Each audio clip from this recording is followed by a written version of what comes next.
Hey Ed, how you doing? Hi, Harold. Nice to meet you. Yeah, Looking good to forward meet to having you. a chat. Yeah, well, thank you for taking the time. Uh, you and I were just talking about Ananda Gupta. I spoke with him about 3 hours ago, and you guys have known each other for some time, you said? Yep, there were two different computer game companies that we worked at coincidentally. So first at Breakaway Games and then at Firaxis Games. So it was kind of fun when we first started at Breakaway Games. We both had games on the GMT P500 list, neither which had been published. We both were agonizing over how long they were taking to get through the P500 process. We thought that, I don't know, they took like over a year or close to a year each. And so we were trying to figure out which one would get published first. And so a little game called Twilight Struggle came out in January 2016. And another game called Here I Stand came out in February 2016. And yeah, we compared a lot of notes during that whole process and run up to getting those out, and have compared some notes afterwards as well. Yeah, so good. That's a pretty good graduating class you had there. Yeah, and he's So at yeah, he's at I almost said Epic, but he's at Riot now, right? yep, Yeah. yep. And you're still in the video game business in a big way. I am. I'm at Firaxis Games, and I've been now at those two computer game companies, Breakaway Games and Firaxis Games. I was at Breakaway for about 9 years, and now I've actually been at Firaxis for close to 12. Right. So they eat, live and breathe the Civilization series, and that's a pretty good series to be working on for somebody who's a historical strategy gamer. Perfect.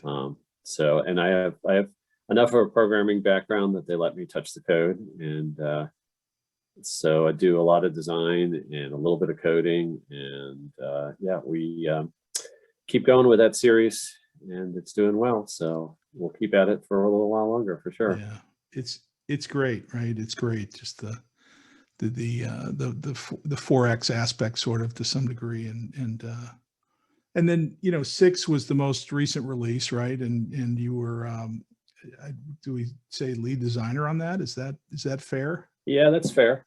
We definitely have a team of designers that all are making contributions, but more than anyone else in the team, I'm sort of the one who sets the vision. So I was the one who sort of like, the big thing for Civ VI is going to be that we're going to take the cities that were always in one tile and unstack them and spread them out over the map. So things like setting up that vision and selling why that's going to be great, and getting all the team on board, and then sort of making all the rest of the gameplay systems. I don't do all the gameplay systems, so a lot of other people are contributing there, but they have to all fit in with what the vision for that iteration of the series was. So it was all about getting things out on the map, and we had an internal mantra: play the map, so that, you know, every game would be different because you'd be dealt a different map set up each time, and then it was just sort of hammering home that we want to make each of our features sort of continue to echo that same theme. You know, we're now, you know, came out in 2016, so we're actually we're 4.5 years after it first shipped. But there's been a lot that we've done with that product, a lot of expansions, a lot of people have enjoyed all the civilizations we've put out. So it's been a fun ride the whole time. Yeah, it's great. So so you made the unstacking decision early on in the Civ VI process. Yeah, that was actually, we had two things that we wanted to prototype. And we decided that the old gameplay code base, which had been around since Civ 4 and gone through into Civ 5, had just been around for too long, and we needed to throw it out and start over. So the very first thing we coded up in the new code base was to try out the district idea. And then the second thing was to try out the tech boost idea. So those two little seeds of new innovation were what we built around and what we tested out first. So years before the 2016 ship date, I can't remember, it may have been 3 years before, maybe, we had that up and running just to make sure that that was going to be a cool new hook. And people took to it right away. And the idea of trying to figure out exactly where to place everything and adjacency bonuses and all that sort of came into the series then. So in those couple of years running up to the launch of Civ VI. Right. So when you look back on the unstacking, mission accomplished as far as you're concerned? Yeah, I think so. I am a map person. If you look at, I also work on the Great Campaigns of the American Civil War series in my board game life. And the reason I was drawn to that was the amazing maps that Joe Balkowski and Charlie Kibble were creating, and how they funneled the gameplay and drove the gameplay and made you understand the history or why campaigns were fought where they were. So I'm a huge proponent. Actually, Ananda and I had this funny sort of rule of thumb. He would always bring me new games to have me try out board games. He's like, Ed, you got to try this game. But I had a hard and fast rule that if the game did not have a map, and usually it pretty much had to have dice, it had to have some element of randomness to it as well, I wouldn't play it. And he just started realizing, oh, this one doesn't have map and dice. I can't give you this one. We can't try this one out. So just the way I think about games is very, I guess, spatially oriented and map oriented. And so, that's sort of what I wanted to bring to the Civilization series. And I think we've achieved that. There are a couple things about the district system we'll probably take another look at moving forward. It's gotten kind of complicated, and like some of the bonuses are like, wow, this thing has a list of 8 different bonuses I can get. Maybe that's a, so there's some, obviously there's some room for improvement. But it plays very well to like the way I like games to be set up. Right. So the other notable thing, at least for me in Civ VI, is the religious victory, right? So that was new to it wasn't in 5, right? It was new to 6. The idea of missionaries and spreading your religion was in 5, but the victory was not. Right.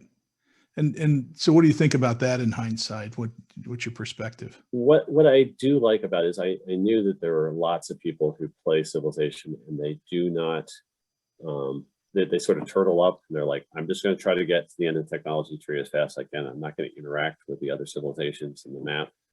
And I realized that, okay, that's going to make a certain sense that some people will just build a defensive military and it wouldn't even make any sense for the AI to attack them.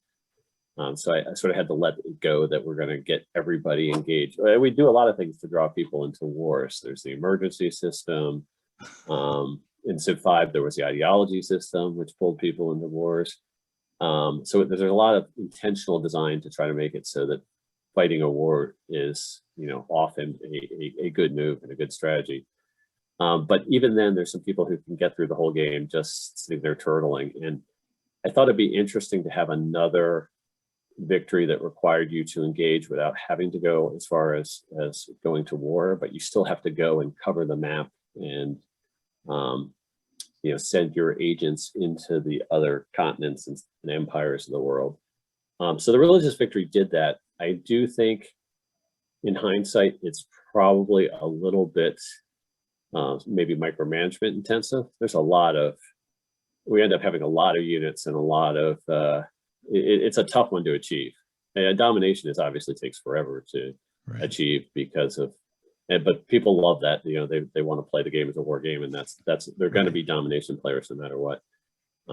So I like the religious victory in that it forces players out of their shell and to spread across the map and try to control the map. And you don't have to convert every single city. You just have to get a majority in each empire. So there's some strategy as to where you're targeting, and it makes people analyze the map and make interesting decisions about that.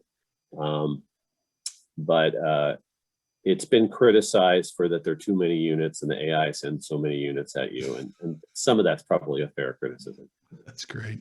For the record, I love it. I think it's a nice additional layer, right? Another dimension.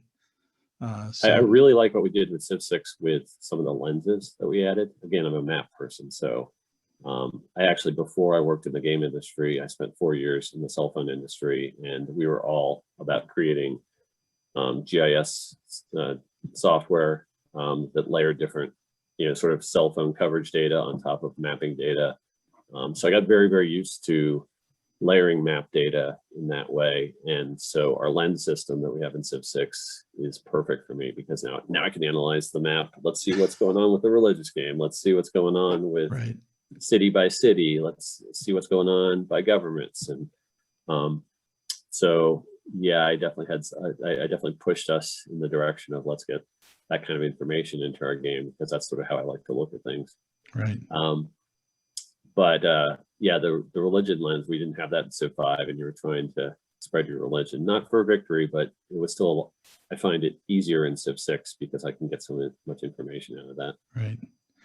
Civ 6 is so different than Twilight Struggle, but I was talking to the Playdeck guys a while ago, before the pandemic, I guess. We were at lunch, and I was asking them, what does the data tell them about how many people play with AI versus kind of, face-to-face or by email or whatever it is. And he said that the vast majority of play is by, is a single player AI stuff. Do you keep data and talk about how much of the Civ 6 is played against AI? Yeah, we definitely do. And the game industry has bought into telemetry and data analysts and things like that quite a bit over the last 5 years. So our publisher, 2K, sort of has a whole department that does that kind of look. So yeah, we definitely get that. We've definitely made some attempts to get multiplayer to become more prominent. We had some shorter session games. I don't know if you're following along Civ 6 when we put out the Red Death scenario. That is sort of like the apocalyptic, somewhat battle royale type last man standing scenario. Right. So that actually got so much traction, we had problems with our servers doing matchmaking right after that came out. So we learned some things from that. So I think part of the problem is definitely the session length is just too long in Civilization, the way it's configured right now, to make it a super popular multiplayer game. But it's definitely something that we're interested in taking a look at. Right. So it sounds like the majority of play then is going to be against AI, or has been. Yeah. Yeah. So it's 75% or more. Although we do find that there's some really interesting statistics on multiplayer for things like there's almost as many people who like to play it in a co-op fashion than like to play a competitive multiplayer game. But a lot of people are like, hey, my buddy and I are just going to get together for the weekend, and it's what they call a comp stomp, where it's just you against all the AIs. Right. And so it's like, okay, we only have 2 empires and we have to go against 8 AIs, but let's see if we can spend the weekend just wiping them out and taking over the whole map. So that's actually a surprisingly popular mode. And yeah, getting data like that's really interesting because it makes us think through where we're going in the future to try to accommodate some of these things that we might not have at first realized were really popular play styles. Yeah, who your customers are and how they use the game has to have a big influence. At this point, there's a lot of variety in how people use the game, so it's a challenge for sure. It's very difficult to take a feature away because, here in this internet age, even if only 2,000 people use that feature before, they can scream real loud and demand that we restore it. So we have to be very strategic about changes like that we make to the series for sure. It's funny that you say that. As I think about great campaigns as the American Civil War, I don't mean to be unkind, but that that the system is dated, right? But you're almost a curator, right? You've got a base of customers, I would assume, that like the game as it stands. So you really don't want to change it dramatically to meet any different standards. That's absolutely true. And I've Joe Balkowski and I back in the late 90s, right around 2000, put it in the standard series rules. In part because the early games in the series had different rule sets, and it was dry. There were a bunch of us who loved playing those games competitively at conventions, and it drove us nuts that there were slight variations in the rules.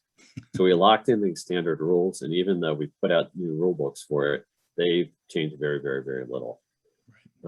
So that definitely is a caretaker type of role. But what's interesting recently is interest in Great Campaigns has shot up, and like all of our conventions, we're getting maybe twice as many people at as we used to, and there's a lot of online play, and we have a Facebook group that's very active. So I think I would attribute that to like the role of Board Game Geek and all those lists, like, you know, top 100 war games or top rated war games, because our games, they're expensive, and they're not like an entry-level product, but they always get rated very, very well, because I do feel like the quality level's super high, and those maps done by Charlie Kibler, just absolutely love those. So they get attention places like that, and we now actually have a large Great Campaigns community in France, a large one in Spain, a large one in the US, and a large one in Japan. And they've started doing these almost like Ryder Cup matches between the different countries. So I can't remember which one it was most recently, but there's a somebody put forward the name of Mason-Dixon Cup. And the Mason-Dixon Cup, I think like twice a year right now, gets contested between these different countries, and they all put forward a team of like 5 players, almost like Ryder Cup or Davis Cup tennis style. And yeah, so it's fascinating to me how it's kind of taken off, and it's still, it's actually a more vibrant community now than it was 8 or 10 years ago. That's funny. By a big, big step up, I think. So you wouldn't, but you wouldn't want to change it, right? I mean, given that kind of community, what would you gain by, simplifying, updating, modernizing, putting? I mean, I'm sure you have ideas, but you wouldn't gain anything from that. Well, I'd say about half the games in the series now either have been republished or we're working on the reprint, and so some of the components are better. You get now a full color glossy rule book. Right. The counters look a lot sharper. We've taken some of the terrain types that we only added later in the series, like swamps and hills and some things like that, and those are now uniformly applied across all the maps. One of the really nice things is the printers these days can print the maps, and even if they do print runs 3 or 5 years apart, they can color match them precisely. So cool.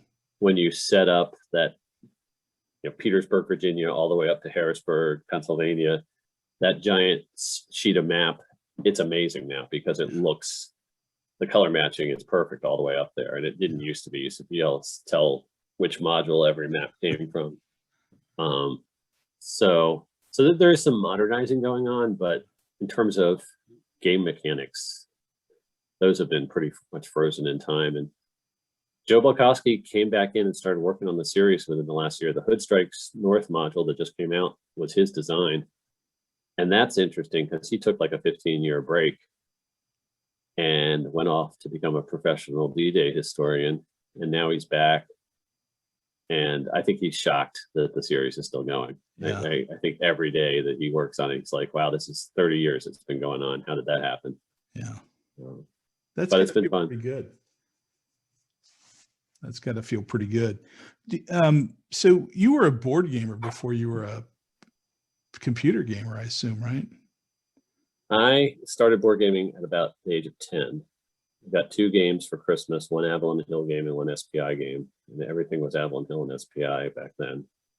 And I think the key thing that happened to me was when I was 11, we moved from Cincinnati to Wilmington, Delaware. And I met a new classmate there who was also brand new to school. So we were both kind of looking for somebody to bond with. And that was Andy Lewis, who GMT fans are pretty familiar with. So Andy Lewis and I actually only lived in Delaware for 2 years, but we would spend every weekend checking out our Avalon Hill recent purchases, and we both subscribe to Strategy and Tactics magazines and play those games and try them out. I can remember, playing all sorts of things, Submarine and Upfront and Tobruk, and just the big thing we did was, even after I moved away, we would get together for long weekends whenever we could, a few times a year. I know we had Highway to the Reich set up for a whole weekend and played a couple monster games of that. And then we went to, whenever there was a local convention, we would get together to go to the conventions together. So we went to some of the very first Origins that were held in Baltimore. We were only like 15, 14, I don't know, maybe something like that. And there were, scary adult people like Don Greenwood around running those things. He was probably in his 20s or 30s too, but we had some good times, and we did a little bit of game design back then. I was thinking about this today. We had a social studies project where we read the Iliad, and we had to do a project on that, and Andy and I teamed up and we did this really, really bad board game, hex and counter board game on the Trojan War. But I don't know if anyone else ever bought. SPI used to offer blank counter sheets to use for designing games, and they came in like bright green and olive drab, and then like sand colored for the British in the desert. I still have all those counter sheets because that's what Andy and I used, and we put together a couple really bad game designs back then, but we were definitely on a path to someday maybe make it to the board game industry. And that's great. Lo and behold, it happened. And then it played out. That's pretty good. So is Here I Stand your first board game? So my very first board game published was in the Great Campaign series. It was Stonewall's Last Battle.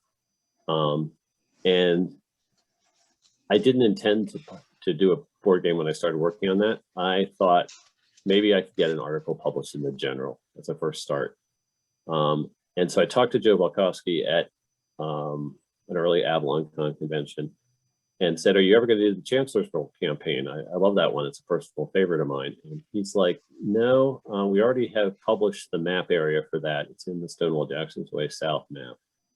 And I sort of Avalon Hill is interested in expanding the footprint of the maps and keep doing modules that make it cooler and cooler to put all the modules together.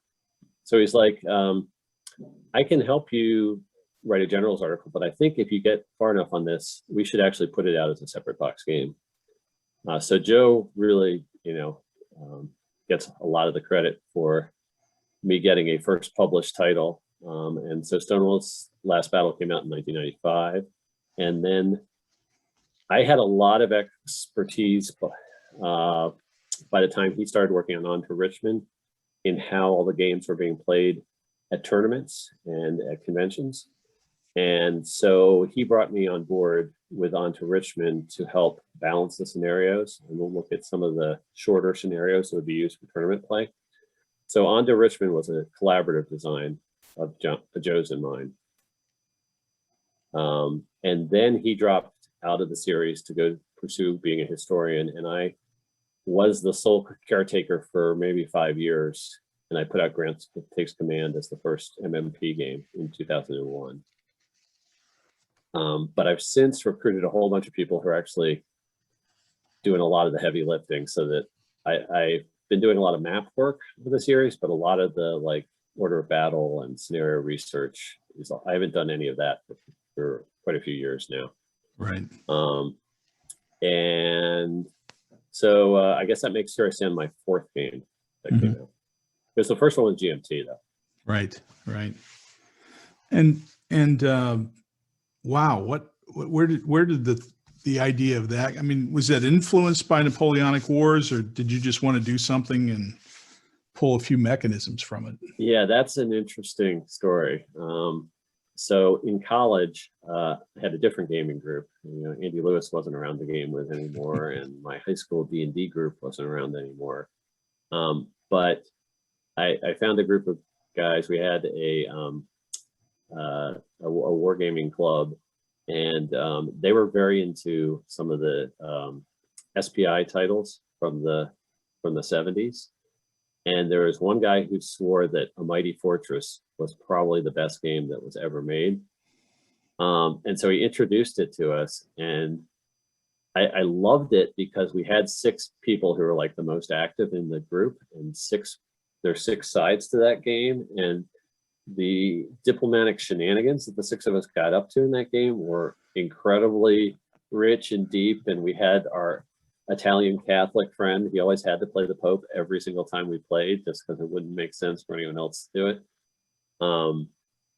But the game mechanics were just bad. I never finished a game of that. We played it a lot. We always would get somewhere into the middle part of the game and lose interest. And even if we set it up, and started again the next weekend, we never finished it. I finally finished a game of A Mighty Fortress online, one of those play by email groups that was doing games like that in the late 80s, perhaps. So I finished the game, but it was only because I had been a replacement player who had come into the game 6 months later after it had started. And so I stuck with it for a year and a half, and this 2-year-long game session finally finished. Wow. That was the only time I ever saw that game finished. But I remembered how great the layers of interaction they had, the religious struggle and the political struggle going on at the same time, the asymmetry of the different roles. I wanted to fix that game. Mm-hmm. And so I started buying books. There's a local Renaissance festival here that my wife and I go to every year, and they had an amazing bookshop of books on Renaissance history, and I'd buy a couple of those every year. And so somewhere between 85 and when I finished college and 20 years later, I had just built up enough knowledge about the period that at some point it was going to burst, and I was going to get a game idea together. And so I played Napoleonic Wars, and all of a sudden I saw how, and I was a huge fan of For the People, and I played that competitively a lot. So I was very familiar with card-driven games, and Napoleonic Wars showed me a good way forward on asymmetric hand sizes and how you can spread out impulses and so forth. So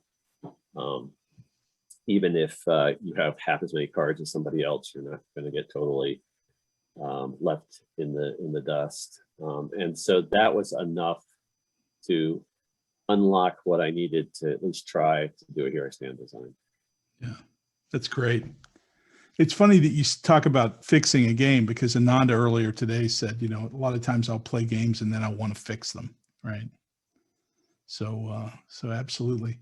And interestingly enough, I talked to Mark McLaughlin yesterday morning. Okay. And yeah, you get the whole lineage here. Yeah, he's great. But he talked about the model and the politics. But yeah, Here I Stand is a wonderful application of some of those tools, but a lot of other things, and very well received, right? I mean, you got to be pleased with the throng of serious, the people that play it are deadly serious about, and not deadly, but they just have a blast. There's no question. Yeah, I had pretty low expectations for how well. I knew what A Mighty Fortress had been out there, but I kicked up the religious side of it quite a bit from A Mighty Fortress, and sort of emphasized the religion and the exploration. And it wasn't really quite a war game. It was a little bit of a hybrid of a lot of different things.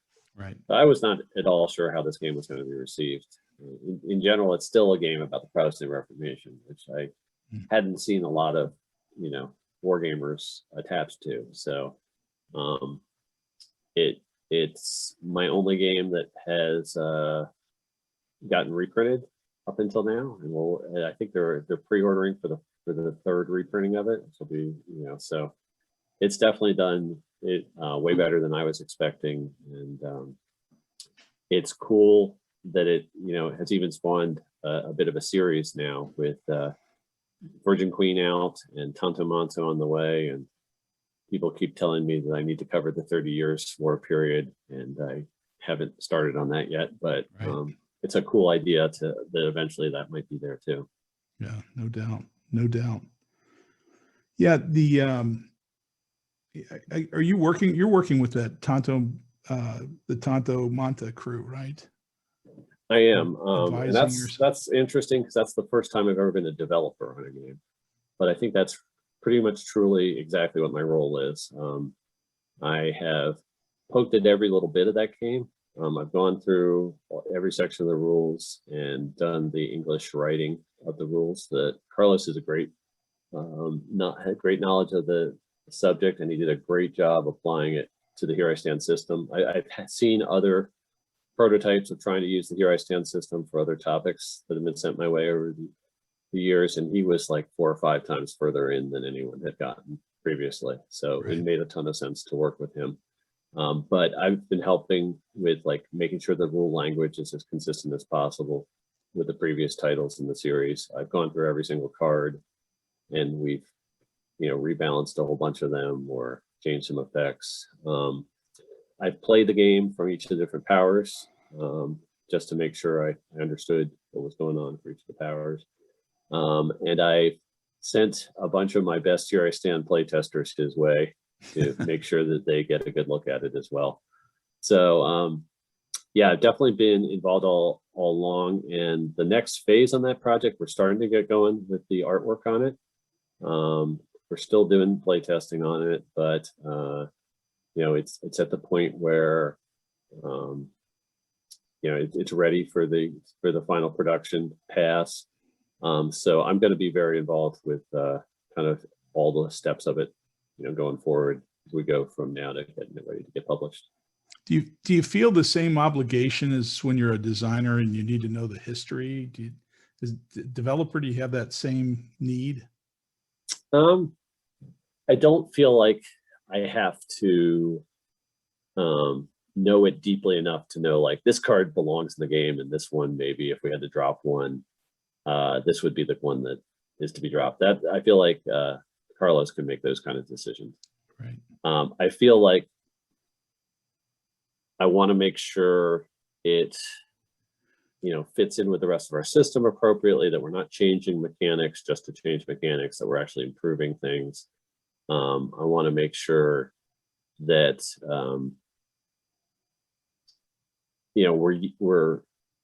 he's done a great job of looking at the mechanics in both Here I Stand or in Virgin Queen and applying the ones that make the most sense for different parts of the history. And I do want to understand the history well enough to make sure that those decisions all make sense to me as well. So I'm not as versed in it as he is, but I definitely have been reading a fair amount on that period recently as well. But it is a different role, so it's challenging just because it's new and not something I had previously been slotted into exactly. So right. I'm learning some from it for sure. Yeah, no, I'm sure you still feel a tremendous amount of ownership, and that means that we go back to the history books to confirm, right? So Virgin Queen follows Here I Stand, and do you view it as an enhancement or just an application in a different period, or somewhere in between? It was mostly an application for different periods because I got very enamored with that period of history. It's very crazy. The French Wars of Religion are super complicated, and trying to understand them in and of itself was a challenge. I'm trying to understand even what's going on with the French royal court during that period and Catherine de Medici and all her children.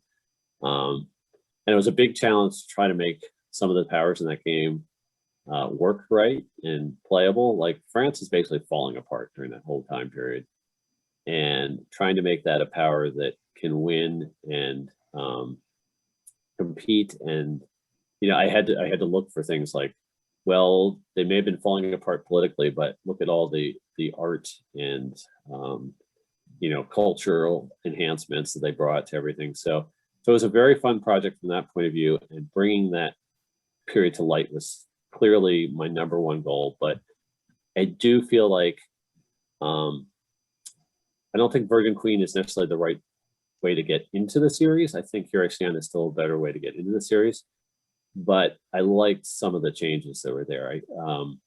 I love the fact that we were able to really almost force everyone's hand and force them to get into the negotiation game.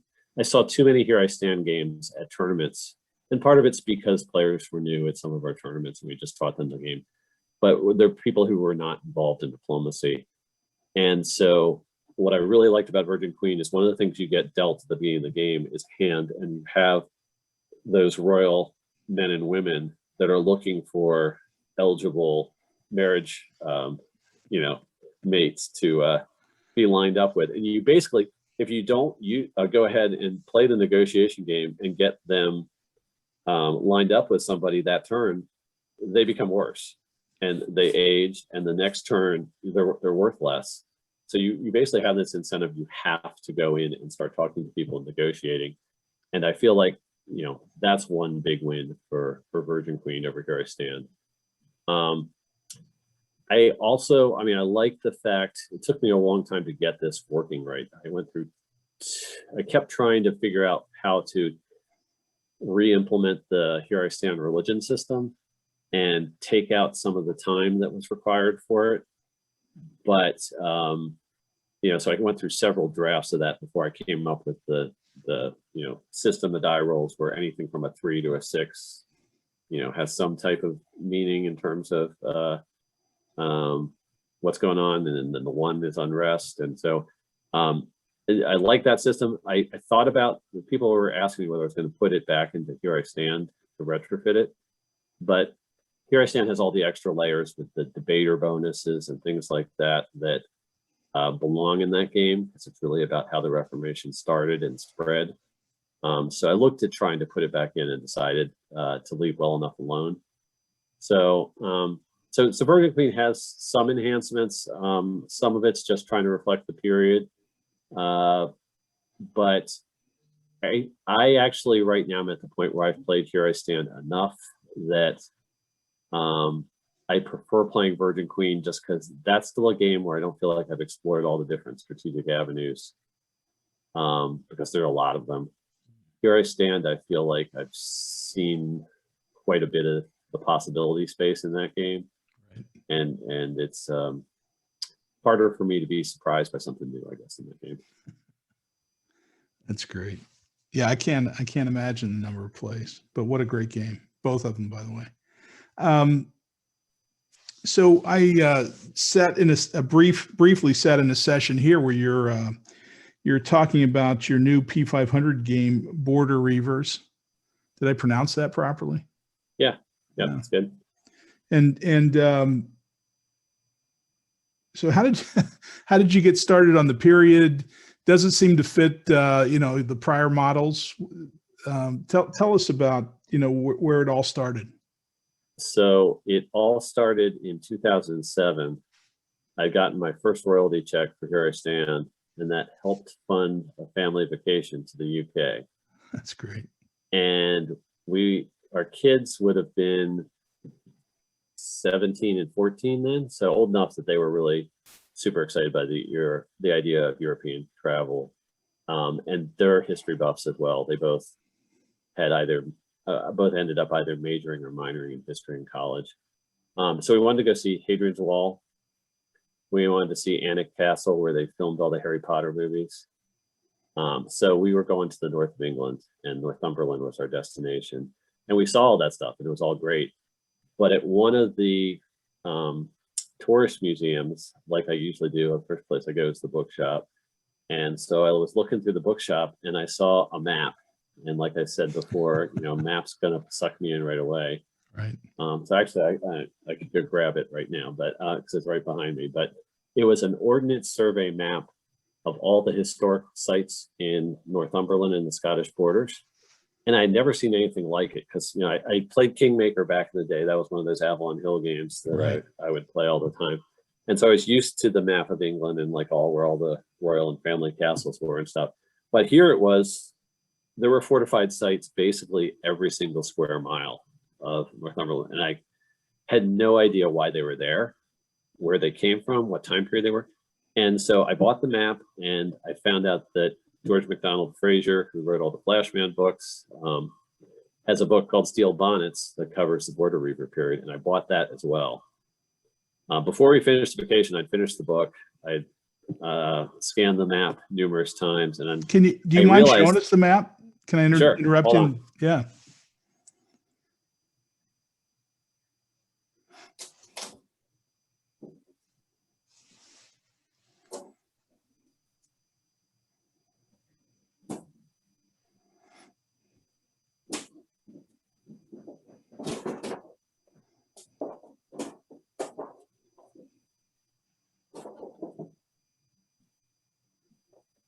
Well, okay. I'll start with, here's the book. Well, dog-eared after all the time. I'm reading now historical fiction about the Border Reavers. Oh, There's that's a whole good. series of those that have been written. And let me actually share screen. Yeah, I think I may have to let you do that. P500 page, because the map's buried under all my stuff here. There you go. You got the rights to share now. But okay, yeah, if I can.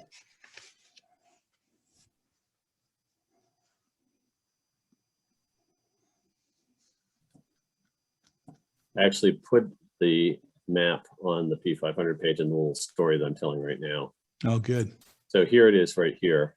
Mm-hmm. You can see Northumberland National Park, and you can see just how this whole area is dotted with either castles or towers or fortified farmhouses from the area. Is the line Hadrian's Wall? No, this line up at the top is the border between England and Scotland over the Cheviot Hills. So Hadrian's Wall runs sort of at the bottom of this map, a little bit down below it. But anyways, so that's great. Thanks. Yeah, that's how I got sucked in. I was like, wow, I'm going to make a game about this. This is going to be really interesting. But I was pretty naive about how to go about doing it, because this is not a game that need to be a 10-hour game like Here I Stand. I wanted to be more of a lighthearted, fun game. You're stealing cattle and sheep from your enemy, and you're trying to become the biggest, most notorious cattle and sheep thief in the land. Yeah. So this is a we've been using it as a game like late at night at the end of our great campaigns tournaments. I keep bringing it to MMP events, and I was very happy because I brought it the first year and got people to play it 2 different nights. And the second year I brought it, but I didn't tell anyone I brought it. I just left it in my car, and they got to around 9 o'clock at night. They're like, "You brought Border Reavers, didn't you?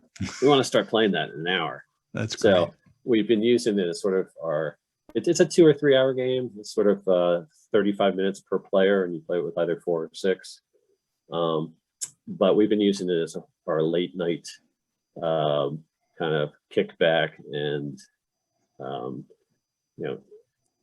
take a break from the serious great campaigns, brain burning thinking that we're doing, and it's been a ton of fun for that.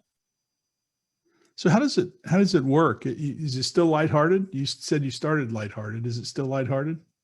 Well, it's so I guess what I haven't told you here is I got these books in 2006. This is 6 years before Virgin Queen came out. I actually thought Border Reavers was going to be done before Virgin Queen. But what I totally misjudged is how hard it is for someone who is a historically based war game designer who's done a lot of things that are very simulation-ish to try to abstract things down into a 2 or 3 hour format. Yeah. So my first couple tries at that missed the mark entirely. We didn't, we spent 4 hours playing it and we still weren't done. And it was just taking way too long and was way too much detail. You had to plot your raid paths across the borderlands and people who come and do intercepts of you. And it was pretty overwrought, I would say. So I actually tried at least 2 different iterations of it. But then Here I Stand started doing very well. And I knew that the smart thing to do was go ahead and start working on Virgin Queen instead. So I put Border Reavers on the shelf for probably 7 or 8 years. And I have some buddies who come to my gaming weekend every year. And I brought it back out after 7 or 8 years. And some of them had been around to play the very first prototype. So they were a little hesitant to see what I had done. But luckily, in the meantime, I had played the game Seven Wonders, sort of the card drafting game where you're building up a city in antiquity to create one of the 7 wonders of the world. And that's a game I just absolutely loved. Probably taught that game to hundreds of people at this point. And what I loved about it is how good it is at simultaneously keeping all players engaged. Because you get that hand of cards, you're doing card drafting, and everyone's trying to make a hard strategic choice at the same time, even if you have 6, 7, however many people are playing. Yep. And I was like, more games need to use this mechanic because it's brilliant in terms of keeping downtime minimal, as minimal as can be. And so I put that in, and now there are 2 phases to a Border Reavers turn. One is called the summer phase, where you're building up your strength and just trying to gain resources, and that uses card drafting a la 7 Wonders. Right. And then the second part of the turn is the winter phase, where you're actually just going nuts and attacking everybody else and stealing all their stuff. And yeah, that's the sort of the mayhem end of things. And it is still lighthearted mayhem. Right. But by taking all the planning part of the game and making it so everyone's doing it simultaneously, it cut the game length down tremendously. And all of a sudden, sort of the path to getting a game ready for publication became a lot clearer to me. Right. My first game was Liberty or Death, which was a coin game. And then, I'm working, my most recent is on P500 now, South China Sea, which is a highly abstracted, kind of soft power conflict between the Chinese and the US. And I thought it would be simple and I would go through it very fast, but the simpler it is, it seems almost the harder it is to do, right? Yeah, I have definitely found that. And so, I mean, Border Reavers, there's some things that have been much, much easier about it. It's much easier to get playtests done of a game that only takes 2 hours. Yes. Than to try to get a Here I Stand playtest done. Yeah. And so, boy, am I thankful for that. But trying to get the mechanics just right so that everything that's in there, belongs and is polished the way you want it to be and balanced the way you want it to be. That's hard. And I started with way too much in terms of mechanics, and I needed to keep paring it back, several times over until it landed in the right spot. Sure, absolutely. Well, I'm sure you have something else in your pocket that you're working on that we haven't heard about. Is there anything else you want to tell me? You're willing to tell me? No, that's pretty much it. The pandemic year, it's been tough for all of us, but it wouldn't have been as easy for me to work on 2 GMT games coming up for publication simultaneously if I hadn't had some extra block of free time. Yeah. Head my way. And so the pandemic's been good for me being able to make progress on both Tanto Manto and Border Reavers at the same time. Yeah. So I'm thankful for that, but I haven't yet. Eventually there may be a 30 Years War game in the Here I Stand series, but I haven't started that. And I've got my plate's pretty full at the moment. Bet. And I'm sure there's something new coming with Civ as well. Are you getting any pressure to add a solo mechanism to Border Reavers? So I don't think GMT pressured me. Gene was very, very good about saying, there's no need to do it. You don't need to do that. And for like Tanto Manto, we've steered way away from a solo mechanism there. Right. But he said, just think about it. He just planted this little seed in the back of my head. And I said, I don't think it's going to work. This is a really highly interactive, beer and pretzels, have fun with your friends, steal their stuff kind of game. I don't think it makes sense to have a solo game. But he planted that little seed. And like 6 weeks later, all of a sudden I had it in my head. I had figured out exactly how it's going to work. So that was another thing that came out of having the time during the pandemic is there is a solo Border Reavers, and that's what I demoed this afternoon. So that was sort of the easiest thing for me to demo. I didn't need to have opponents or as many components or anything. So I demoed that, and That came out very, very well. We don't need to have like complicated bots to figure out what the other players are doing. There are a few extra components that get added to the game. There's like 10 extra cards to replace some of the cards that didn't make sense for solo play. There's probably 30 or 40 extra counters, so you can randomly choose where things are going to get allocated into some of the other players' marches. But besides that, it's very simple in terms of how it plays. But the outcomes, even some of our best players can get stomped by the solo game. So I'm very excited that that bore fruit. And once I got it working and was starting to feel really good about it, I asked them if they wanted me to go ahead and create a sort of parallel rule book. So you either read the multiplayer rules or the solo rules. I think they did that first for like Space Corps. And that's what we have. So that's going to be great. So if someone buys Border Reavers to buy it as a solo game, they're going to not have to worry about how the multiplayer game works. And there's tons of overlap between the two versions, because basically the combat mechanics are identical, whether you're playing solo or whether you're playing the multiplayer game. But like the card drafting had to be set up very differently for the solo game, and so that section of the rules just got replaced with a different one. And it'll be nice for people who buy it, whichever way they want to play it. The rules are nice and clean and organized this way. That's good. That's good. I hope that works out well. Certainly more buyers when you incorporate that. The downside is that I think 85% of the questions in the Coin Board Game Geek are questions about the solo mechanisms as opposed to anything else. So, I've got a bunch of people who run through the solo games, so I'm sure I will get questions from it. But Border Reavers is not that complicated a game. I'm never going to get the kind of questions I get from Hero Stand and Virgin Queen. And some of those still are there's still Hero Stand questions coming up, 15 years after publication. So yeah, that's good. That means people are playing it. It does mean people are playing it. Yeah, it's a gift. Well, look, I appreciate you taking the time, Ed, to stop by and talk, and we're pumped that you're at the con. And so thanks for coming and sharing your game, and hope to see you tonight at the GMT event. I'm got that on my schedule. I have this challenging side endeavor, which is that I'm a runner, and I'm just starting marathon training for the fall. Gotcha. So I was up at about 5:30 this morning and then ran 12 miles, and have been doing all this on adrenaline. So I'm hoping that the adrenaline doesn't die out before the GMT thing, but you should probably see me there. Yeah, good. Do we want to see if anyone had a question or two? Yeah. Well, let's tie up the podcast, and then we'll see if we got any other questions. So Thanks for coming. Good talking to you, and appreciate your time.